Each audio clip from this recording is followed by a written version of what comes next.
नमस्कार मित्रांनो, मी अमोल जाधव. मित्रांनो, स्वागत आहे तुमचे CSC मराठी या यूट्यूब चॅनलवरती. मित्रांनो, संपूर्ण महाराष्ट्रातील पालकांचे लक्ष आता RTIच्या साईटकडे लागलेले आहे. RTIचे विद्यार्थ्यांचे नोंदणीचे अर्ज केव्हा सुरू होतील याच्याकडे लागलेले आहे. तर मित्रांनो, आपल्याला RTIच्या साईटवरती गेल्यानंतर आपल्याला तारीख जी आहे ती शेवटची तारीख दिली होती 22/3/2024 पर्यंत जे शाळांचे नोंदणी आहे, शाळांचे मॅपिंग आहे ते पूर्ण होणार असं आपल्याला सांगितलं होतं.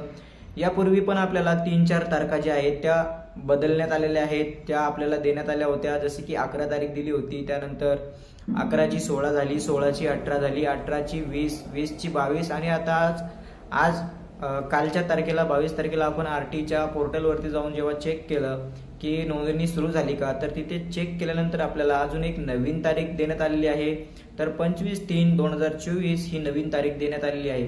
तर मित्रांनो, या व्हिडिओमधून तुम्हाला सांगण्याचं एकच तात्पर्य आहे की तुम्ही RTIच्या नादात जर लागला असाल तर तुमच्या मुलाचे किंवा मुलीचे शैक्षणिक वर्ष जे आहे ते वाया जाऊ शकतं. तर त्यासाठी तुम्हाला काय करायचंय, तर मित्रांनो, तुमच्या जवळील जी काही शाळा असेल, शासकीय किंवा निमशासकीय, तुमच्या खिशाला जी परवडणारी शाळा असेल त्या शाळेमध्ये तुमच्या मुलाचे किंवा मुलीचे ऍडमिशन करून ठेवा. त्यानंतर तुम्ही RTIच्या मागे लागा.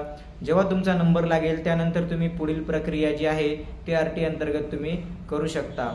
जर तुम्ही कुठे ऍडमिशन नाही केलं तर मग तुमच्या मुलाचे किंवा मुलीचे शैक्षणिक वर्ष जे आहे ते वाया जाऊ शकतं.